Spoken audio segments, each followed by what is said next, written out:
प्रभु का धन्यवाद करती हूँ इस सुंदर समय के लिए, उसकी संगति के लिए, उसकी करुणा और दया के लिए, हर एक आशीष और बरकत के लिए जो उसने हम पर दी और हम धरती पर जिंदा हैं और परमेश्वर का नाम हम हमेशा ले रहे हैं और परमेश्वर के वचनों को अध्ययन कर रहे हैं और परमेश्वर ने हमें संभाले रखा है और दया करी हुई है और आपको भी बचा के रखा है। परमेश्वर सदा आपके साथ रहें और आपको संभालें।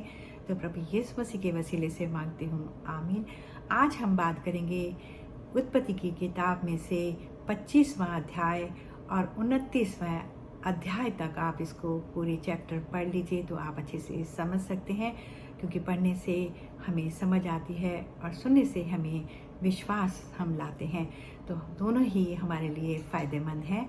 तो यहाँ पर हम बात कर रहे हैं कि जो इब्राहिम का जो बेटा था इसहाक और उसकी पत्नी रिबेका थी, उसके पेट में 2 बच्चे होते हैं।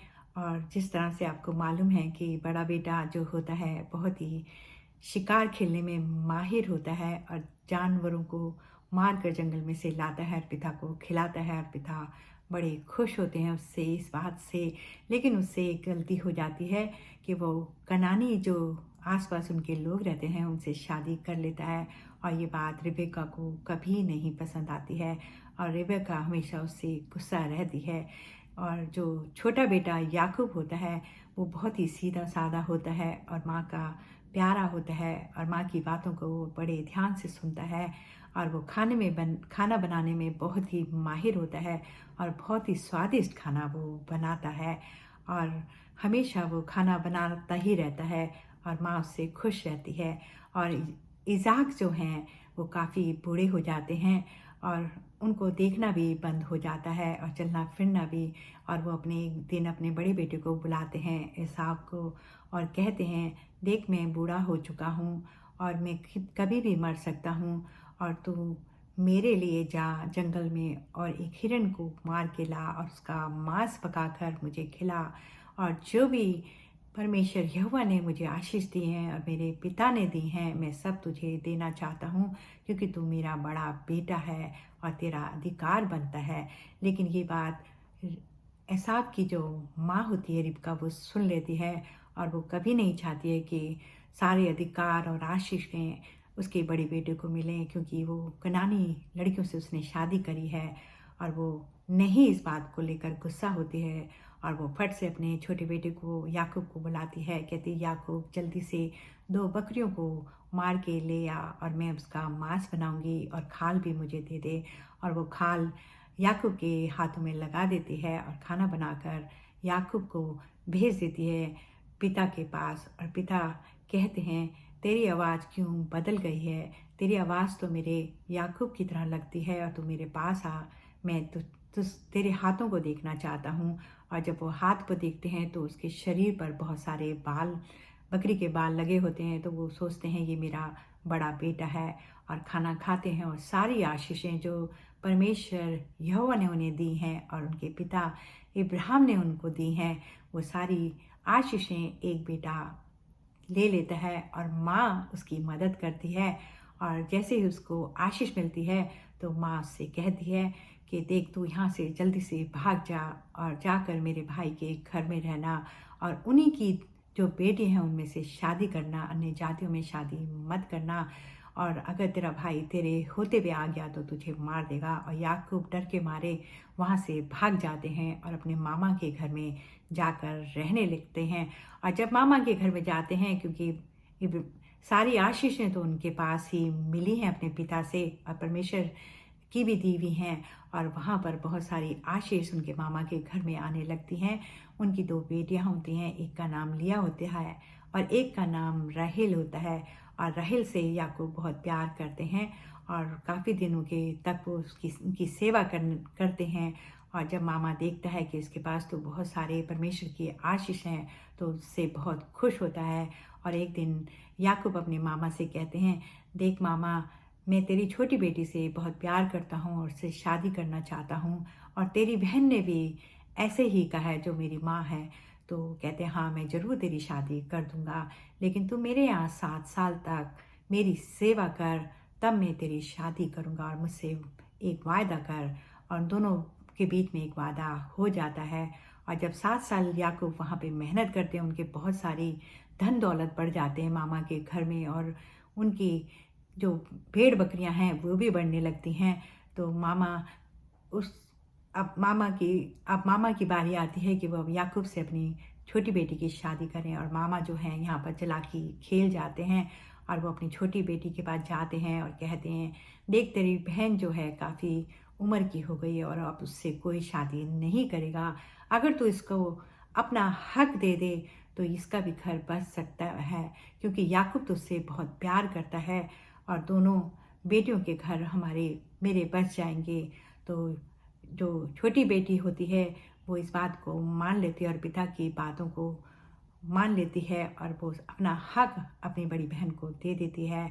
और मामा जो है अपनी बड़ी बेटी को याकूब के पास भेज देता है, और बड़ी बेटी गर्भवती होती है और उससे कई बेटे पैदा होते हैं, और जो उनकी दासियां भी घर में होती हैं उससे भी 10 बेटे हो जाते हैं।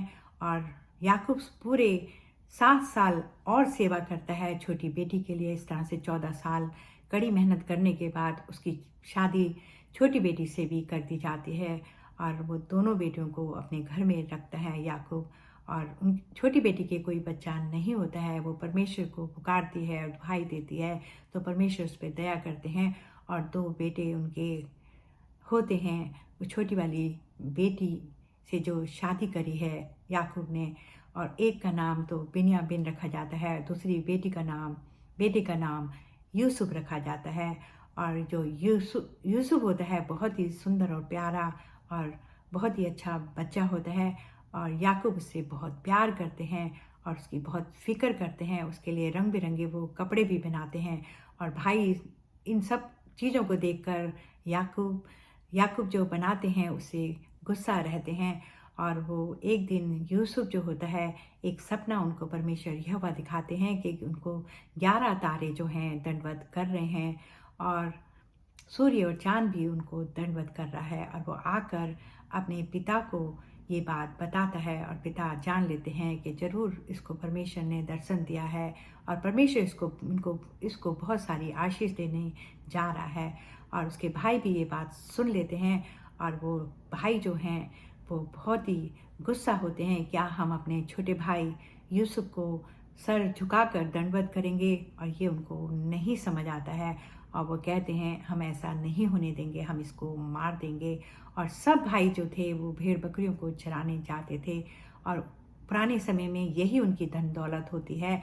और यूसुफ भी जाता है और वो उसने भाई को देखते हैं कि यूसुफ आ रहा है, तो वो कहते हैं आज इसको हम मार देते हैं और इसका कपड़ा उतार कर बाप को दे देंगे और उसमें खून लगा देंगे बकरी का, ताकि बाप समझ सके कि वो मर गया है। लेकिन उनमें से एक भाई कहता है, हम ऐसा नहीं करेंगे, क्योंकि अगर हम इसको मारते हैं तो परमेश्वर से तो हम नहीं छिप सकते हैं, और इसको हम नहीं मारेंगे, हम इसको बेच देते हैं। और वहाँ से एक व्यापारियों का झुंड जा रहा होता है और वो उसका सौदा करते हैं, और 20 चांदी के सिक्कों में उसको बेच दिया जाता है। और यूसुफ जो है फिरौन बादशाह के घर में के जो उसके पास जो अधिकारी होता है खाने पीने के चीज़ों पर, उसके घर में पहुंच जाता है और घर को के हर काम संभालने लगता है। वो छोटा ही 17 साल का बच्चा होता है, और उसका जो अधिकारी होता है फिरौन बादशाह का, वो अपने घर पर उसको सारे अधिकार दे देता है कि तू ही सब कुछ मालिक है और तू ही जो करेगा वो सब अच्छा करेगा। लेकिन इस बात का उसकी जो पत्नी होती है वो फ़ायदा उठाना चाहती है, वो यूसुफ के साथ गलत काम करना चाहती है, रिलेशन रखना चाहती है। और यूसुफ कहता है, मैं ऐसा नहीं करूँगा, क्योंकि मेरा जो मालिक है उसने मुझे सारे अधिकार दिए हैं और ये मेरे लिए पाप है, मैं ऐसा नहीं कर सकता और ना ही परमेश्वर की नज़र में ये अच्छा होगा। और वो वहाँ से भाग जाता है, और अधिकारी जो यूसुफ का होता है वो उसकी बीवी उसकी कमीज को छीन लेती है और अपने पास रख लेती है, और जोर जोर से चिल्लाने लगती है कि वो मेरे साथ गलत काम करना चाहता था। और जब अधिकारी को ये पता चलता है कि यूसुफ ऐसा काम करना मेरी बीवी के साथ चाहता था, तो उसको पकड़कर फिरौन बादशाह के जेल में ही डाल देते हैं, जहाँ और भी कैदी होते हैं। और ये बच्चा वहाँ रहता है, और वहाँ का जो थानेदार होता है जेल का, वो भी इसको बहुत पसंद करता है। और सब चीज़ों पर उसको अधिकारी बना देता है। और ये परमेश्वर से ये बच्चा बहुत दुआ बंदगी में हमेशा ज़िंदगी काटता है, और वहाँ भी वो जो लोग सपने देखते हैं उनका अर्थ बताता है, और सारे लोग इसको पसंद करते हैं। और एक दिन ऐसा आता है कि फ़िरौन बादशाह एक बहुत भयानक सपना देखते हैं, और वो उठकर बैठ जाते हैं, और फिर वो अपने जितने भी उनके राजमहल में पंडित लोग होते हैं उनको बुलाते हैं और कहते हैं कि जो मैंने सपना देखा है उसका अर्थ मुझे समझाओ, और मैं बहुत डर गया हूँ। लेकिन कोई भी पंडित उसका अर्थ नहीं बता सकता है, क्योंकि किसी को नहीं मालूम होता है। तो वहीं जो अधिकारी खड़े होते हैं जो राजा के घर में काम करते हैं, वो यूसुफ का नाम बताते हैं, और यूसुफ को लाया जाता है राजा के पास। और यूसुफ दुआ के द्वारा, क्योंकि उनके साथ पवित्र आत्मा होता है, और वो सारा उस सपने का अर्थ बता देते हैं, और राजा बहुत खुश होता है और अपनी अंगूठी यूसुफ को पहना देता है, और कहता है, यूसुफ आज से तू सारे खाने की चीज़ पर मेरा अधिकार तेरे पर होगा, और सब लोग तुझे दंडवत करेंगे, और सब लोग तेरा कहना मानेंगे, और तू मुझसे कुछ भी पूछेगा नहीं, तेरे को जो मन करेगा वही करेगा। और इस तरह से यूसुफ को राजमहल में राजा के साथ बैठाया जाता है, और ये सब काम परमेश्वर अपनी मर्जी से करते हैं। और जो सपना राजा देखता है कि 7 साल तो उसके राज्य में बहुत सारी फसलें अच्छी होती हैं, और यूसुफ उसके अनुसार पूरे जगह जगह गोदाम खोल देता है और बना देता है, और सारी फसलें उसमें रखी जाती हैं, और बहुत सारा अनाज उनके पास हो जाता है, और सारा काम यूसुफ करता है, और राजा उसके काम से बड़े खुश होते हैं। और जैसे ही 7 साल बीतते हैं, बहुत बड़ा अकाल दुनिया में पड़ता है, और ये बात आप इस इतिहास में भी देख सकते हैं और पढ़ सकते हैं कि यूसुफ के समय बहुत सारा बड़ा अकाल पृथ्वी पर आया था, और किसी के पास खाना पीना नहीं था, और बहुत लोगों की जानें भी गई थी। और यूसुफ ने अपनी सूझबूझ से और पवित्र आत्मा के द्वारा अनाज को किस तरह से बचाया, और सारे देश के लोग जहाँ जहाँ लोग थे सब फ़िरौन बादशाह के राज्य में आते थे, और वहाँ पर आकर अनाज खरीदते थे। इस तरह से यूसुफ के पास बहुत सारी धन दौलत वो कमा लेता है। और फिर एक दिन ऐसा आता है कि उसके पिता जो याकूब हैं उनके पास भी अनाज ख़त्म हो जाता है, और वो अपने बेटों को कहते हैं, देखो हमें जान बचाने के लिए हमें थोड़ा अनाज चाहिए, अगर नहीं होगा तो हमारा पूरा परिवार मर जाएगा, और तुम लोग मिस्र देश में जाओ जहाँ पर का राजा फ़िरौन है और उसके पास बहुत सारा अनाज है, वहाँ से खरीद के लेके आओ ताकि हमारी जानें बच ही जाएँ। और ये उसके बेटे जो हैं अपने बोरे लेकर और बैलगाड़ियाँ लेकर चले जाते हैं, और फ़िरौन बादशाह के पास जाते हैं। वहाँ पर अधिकारी जो है यूसुफ होता है, और यूसुफ उनको पहचान लेता है, लेकिन उसके भाई उसको नहीं पहचानते हैं। और यूसुफ जो है वो पहचान कर कहता है, क्या तुम इतने सारे लोग जो आए हो, क्या मिस्र देश का भेद लेने आए हो? और वो जानना चाहता है अपने पिता के बारे में और अपने भाई के बारे में। तो उनके भाई कहते हैं, नहीं, हम तो बहुत सीधे साधे लोग हैं, और हमारे पिता का नाम याकूब है, और हमारा एक और भी भाई है, एक मारा गया है और एक बचा हुआ है, और वो घर पर है, और हम बेईमान नहीं हैं। और फिर याकूब अपने अधिकारियों को कहता है, इनके बोरों को भर दो, और जो भी ये रुपया पैसा लाए हैं इनको वापस कर दो, और बोरों में भर दिया जाता है। और जब याकूब के बेटे जो अपने घर पहुंचते हैं वापस, तो वो जब बोरे खोलते हैं तो वो देखते हैं कि उनका रुपया पैसा भी सारा वापस हो गया है। और वो याकूब जो है वो बहुत चिंता करने लगता है। जब उसको पता चलता है, वो मेरे छोटे बेटे के बारे में भी पूछ रहा है, लेकिन उनके पास फिर अनाज ख़त्म हो जाता है। तो भाई कहते हैं कि पिता, हम वहाँ नहीं जाएंगे जब तक तू हमारे छोटे भाई को नहीं भेजेगा, उसने हमसे कहा है इसको लेकर आना।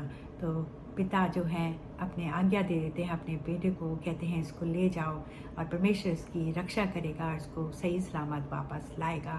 और 11 भाई जाते हैं और मिस्र देश में, और यूसुफ के सामने उस सारे लोग जितने भी लोग थे सर झुकाते थे, और ये भाई भी जो सर झुकाते हैं।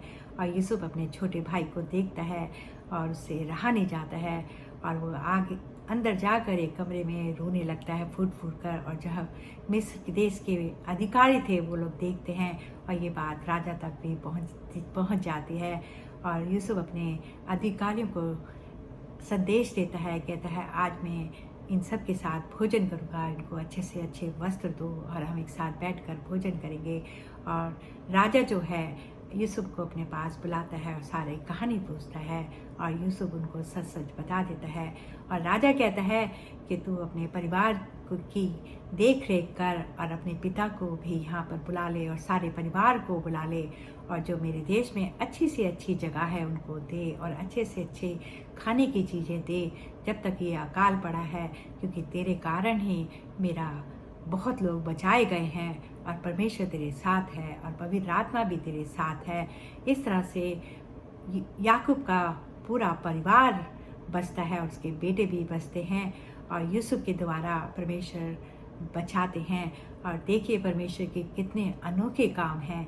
उन्होंने इब्राहिम पिता से वादा करा कि सदैव मैं तेरे साथ रहूँगा और आशीष पे आशीष दूंगा और तेरे बेटों को भी दूंगा, और हमेशा उनके पास बेटे ही बेटे होते रहे। और बहुत सारी आशीषें उनके बच्चों पर भी मिली, उन पर भी मिली, और इतिहास में इसका नाम आज भी लिया जाता है। और जब हम प्रार्थना करते हैं तब भी हम यही कहते हैं, इब्राहिम, इज़ाक, मूसा के खुदावन और प्रभु यीशु मसीह के खुदावन हम पर दया कर। हमेशा उनका नाम इस संसार में और पृथ्वी पर लिया जाता है। और जो लोग जिनको उन्होंने अपना चुना हुआ कहा है, जो इस्राएल में यहूदी लोग रहते हैं, वो भी इसाक, मूसा और इब्राहिम का खुदावन बोलते हैं। इस तरह से परमेश्वर अपने अद्भुत काम करता है और आज भी वो कुदरत रखता है और हमें बचाने की और हम पर रहम करने की, और वो धर्मियों को हमेशा चुनता रहता है। और उसके बेटे का जल्द आना होगा जब भी, और परमेश्वर यहोवा अपने बेटे के लिए उनके लिए कलीसिया को चुन रहा है, क्योंकि वो दूल्हा है। और जो भी लोग परमेश्वर यहोवा चुनेगा वो उनकी दुल्हन होगी। और एक दिन इस पृथ्वी पर प्रभु यीशु मसीह आएंगे, अपनी दुल्हन को ले जाएंगे और स्वर्ग में रखेंगे, और फिर पृथ्वी पर दोबारा आकर इस पर अपना सिंहासन स्थापित करेंगे और हमेशा की ज़िंदगी जिनको चुनेंगे उनको दी जाएगी। और एक जीवन का पेड़ भी उनके सामने होगा और एक जीवन की नदी भी होगी। वो जीवन के पेड़ के फल खाने से हमेशा मनुष्य जिंदा रहेंगे और उसकी पत्तियां खाने से अन्य जाति लोग भी चंगे होंगे। ये बात हमें प्रकाशित वाक्यों में पढ़ने पर मिलती है। और ये बात हमें उत्पत्ति में मिलती है कि परमेश्वर ने एक जीवन का पेड़ भी बनाया था, और हम अब नहीं जानते वो जीवन का पेड़ कहाँ है, क्योंकि पूरी बाइबल में शुरू में एक जीवन का पेड़ की बात हुई और आखिर में एक जीवन के पेड़ की बात हुई है। हम नहीं जानते भेदों को, लेकिन परमेश्वर जानता है। और परमेश्वर हमें अपना बेटा और बेटियां बोल देगा तो कोई भी हमें नरक में नहीं पहुंचा सकता है। और परमेश्वर हमारे साथ सदैव रहते हैं। और प्रभु यीशु मसीह ने भी कहा, मेरे पास आओ तो तुम लोग पिता के पास मिल सकते हो। तो प्रभु यीशु मसीह के पास हमें आना होगा और प्रभु यीशु मसीह को ही हमें पुकारना होगा, तब जाकर हम परमेश्वर यहोवा से बात कर सकते हैं और मिल सकते हैं। तो प्रभु यीशु मसीह के वसीले से मांगती हूँ,